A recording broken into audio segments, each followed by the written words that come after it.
All right, thank you so much for being with us. Still on Morning at NTV. In our Tech Note, we're going to be looking at technology boosting security advancements and focusing on Uganda, of course, and the coding of the locksmith industry. Now, when you hear that word locksmith, you're thinking padlocks, keys, and then more padlocks, and then more keys, and then did you do the one under, behind, in front, things like that. But anyway, locksmithing science and art, it's the making and defeating of locks. The February Global Edition 2024 did translate the Locksmiths market size and growth report detailing the worldwide revenue standing at $9.1 billion US. Imagine. And there are new technologies in the bucket to do improvement on the security and locksmith industry trust.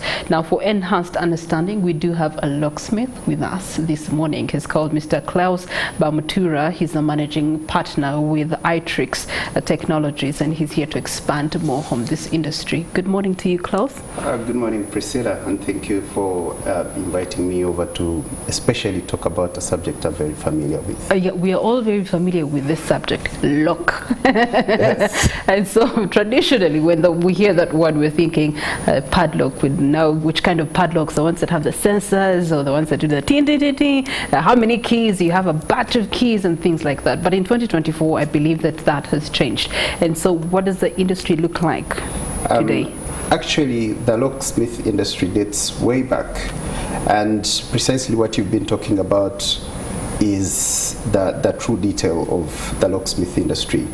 It started way back, I think, around 4,000 years ago, with, of course, evolution, people creating wealth in the ancient Egypt and the Greek. People started to find need to secure, especially their valuables. And so they started developing simple locks, even opening with wooden keys. And of course, with time, it has been evolving from simple locks using wooden keys to metal fabrication, to the padlocks that you talked about with multiple keys that you can forget anywhere.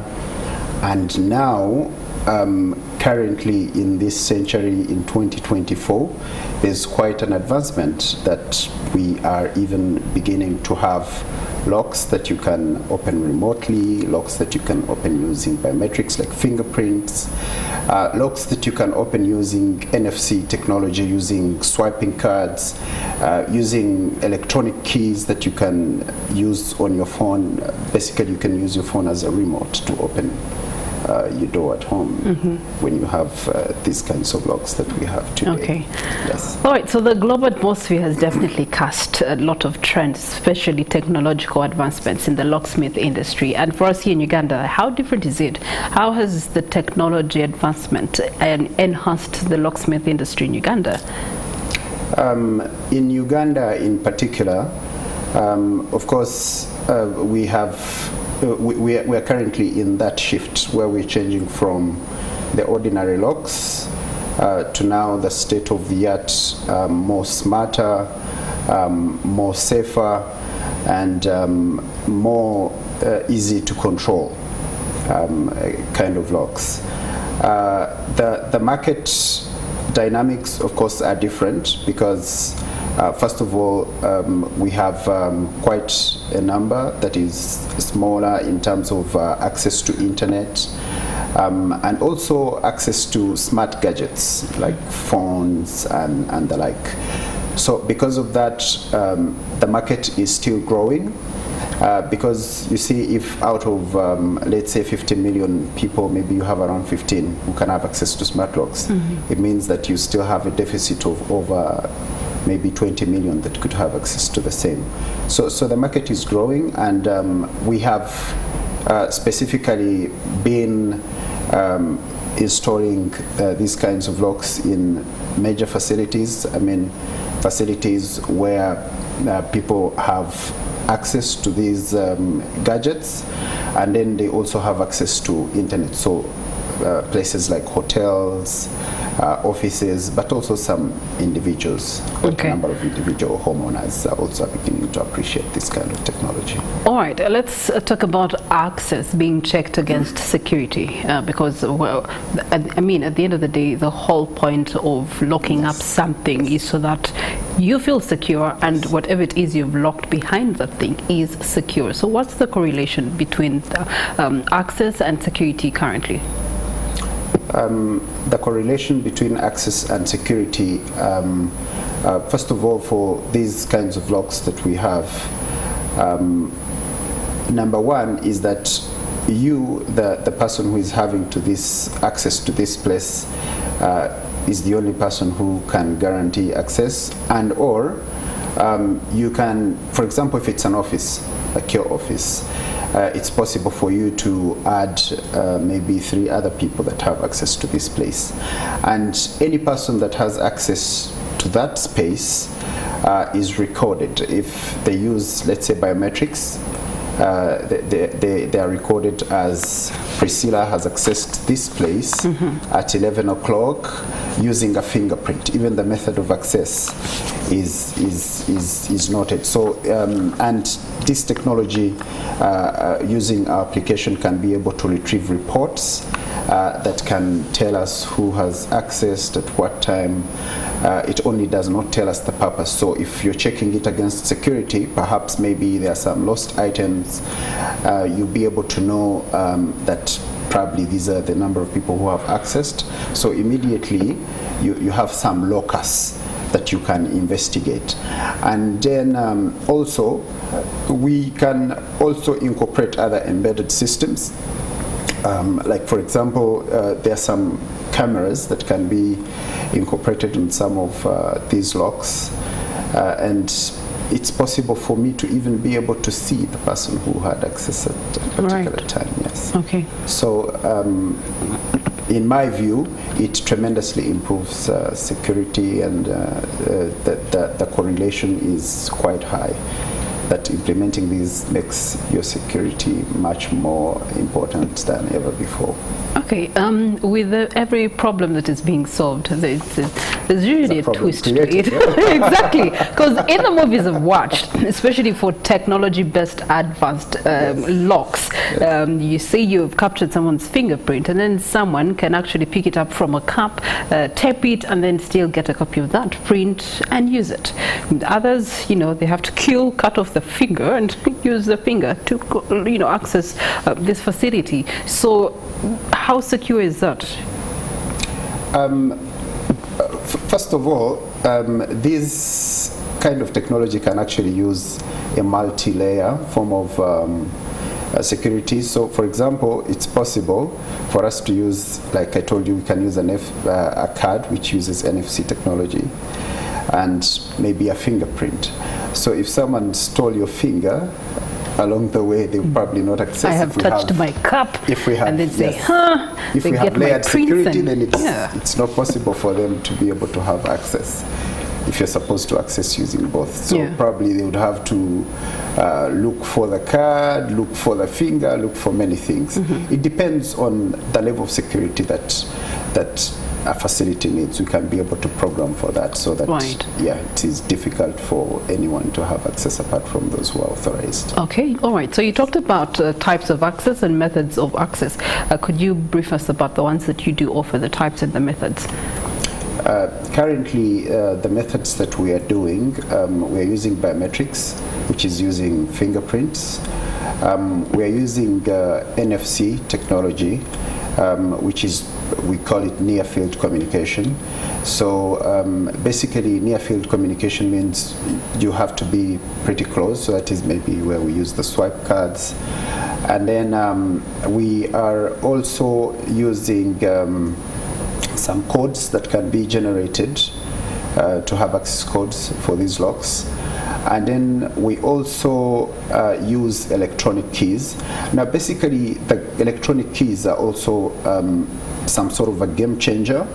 The reason why they are some sort of a game changer is because now you do not need to fumble around with keys, leave a key under a flower pot, or leave it with a neighbor. or because you can basically leave your house and fly to London, and if you need someone to have access to some space in Kampala, then you can be able to send them an electronic key and they'll be able to have access to this space. This is very good, not only for individual homeowners, but even people who operate facilities, like accommodation facilities, like, for example, Airbnbs. So just imagine you have an Airbnb, you don't need to have a caretaker there. You probably have people who have access for cleaning purposes, and you can also program them to have access to this space, maybe say between 10 and midday, and beyond that they cannot have access. And if you have any guests booked in, you just need to send them an electronic key and they'll be able to have access. It eases even management of such facilities, tremendously reduces the costs of maintaining them, and yeah, we think we are really changing the game of facility management around town. So technologies like Siri, think they're changing the game of technology and security and access until you have to go for a tooth extraction. Yes. Then you come back and you cannot use your voicing as a way of accessing facilities. So it begs the question, how considerable are you to the human changes in generating and creating some of these technology or adopting them thereof to our kind of market here in Uganda? First of all, the kind of market that we have here in Uganda is an evolving one, and I think that technology does not. It's not like one size fits all, like right now. Yeah. Quite obviously, in 2024, that is the kind of technology that we are having currently. And I'm quite sure that maybe some 1-2 years ago, because we have a research team that is constantly reviewing and understanding the customer perception of what we are offering. So perhaps maybe next year we'll have more product ranges and probably different technology or more advanced technology that is going to serve the market in a much better fashion. Okay. Yes. Cleus, the other question that comes into my mind is data protection. Yes. Because you're using personalized data. This is very private data that should be accessible and acceptable and permissible to different particular entities. So where does the commitment to protecting such personalized data is embedded in your line of work? That is, first of all, a very important question, because there are concerns this is a concern for, entities that we work with.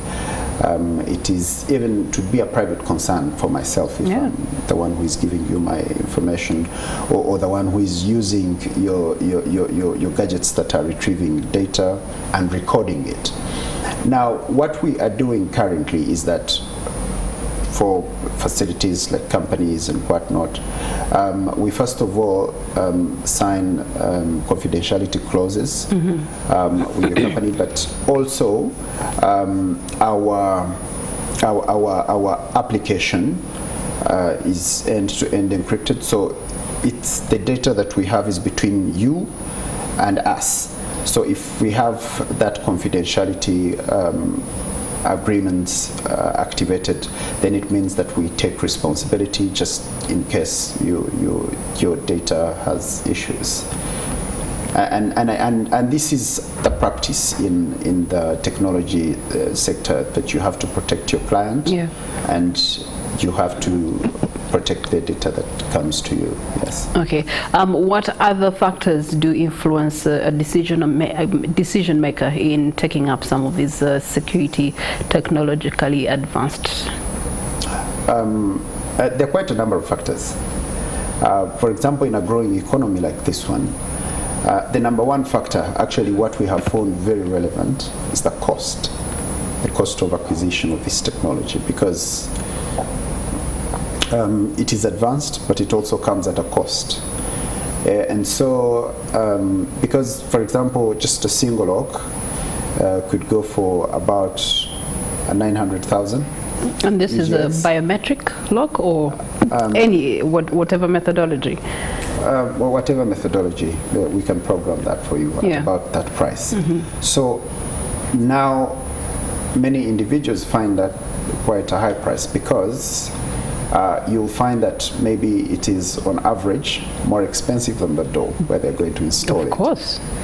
But then it is not, the cost is not as high as the security that you're going to get. That's what people don't get.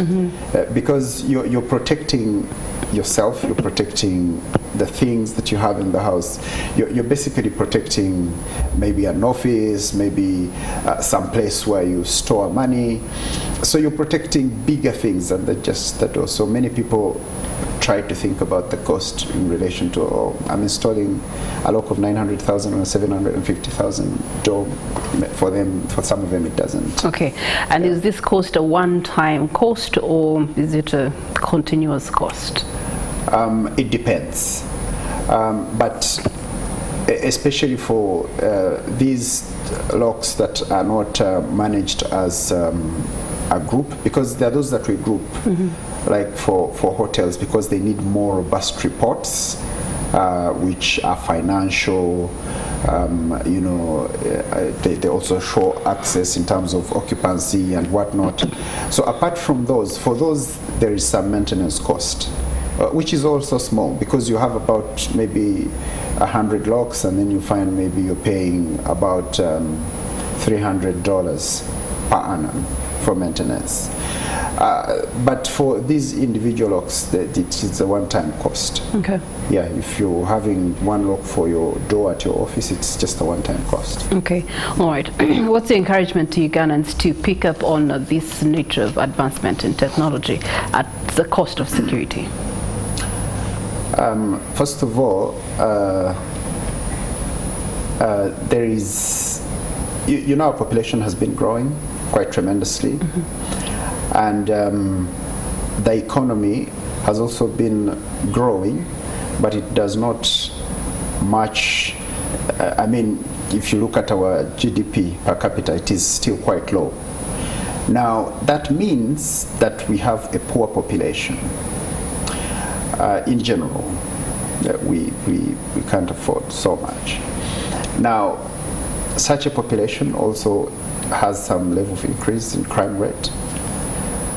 So it means that the haves have to secure themselves from the have-nots. Yes, from the have-nots. Unfortunately. Yeah, so I think that those who can afford this technology should really get it, because it is secure, it is safe, and it guarantees security for them. And then maybe also as the economy grows, because quite for sure I know that the economy is going to continue to grow, and many people are going to continue to begin to afford. So whoever gets to that level of being able to afford these technologies, it is important that we also advance, because everybody has literally advanced in the locksmith industry. I told you we started using the wooden keys. Now everybody has a padlock. So everybody can in future have an Iotrix smart lock. Okay, so that's from the element of us as a service provider. Now let's talk about security as a sector by and whole, and the locksmith industry as far as the job market is concerned. It's been estimated 8% from between 2018 and 2028, that about 17,700 new jobs are to come in this decade that we're referring to. And so in the perspective of Uganda, what's the future of this particular industry's growth? First of all, for us from the side of our business, we are looking at starting even manufacturing these technologies here in future, maybe in the next 5 years. Now, this implies that we shall also be part of the contributors. If it is growing at 8%, then we shall also probably be part of the growth equation that is going to increase it to 10%, because we would provide jobs directly within the industry that is going to be assembling and manufacturing these smart technologies. But then we also would indirectly create so many jobs for people who are going to be installing. We have already created quite a number of jobs for people who are installing, those who are programming, the technicians. So it's an industry that I see continually growing. And you see, you can actually even tell this from the growth of the infrastructure sector in Uganda. If you look at the buildings. All right. In closing, how can people get your services to secure their properties and items? We are located at plot 338 in Chaliwajala Chirekana Mgongo Road. And they can also check us out online. And I could also share my contact if it allows. All right. Well, I think they're on your socials. Iotrix Technologies is yes, Iotrix Technologies. That is Iotrix Technologies on social media. Just type it in and you'll get the details. Cleus, thank you so much for your inputs to ensuring that security is boosted in our country. Now.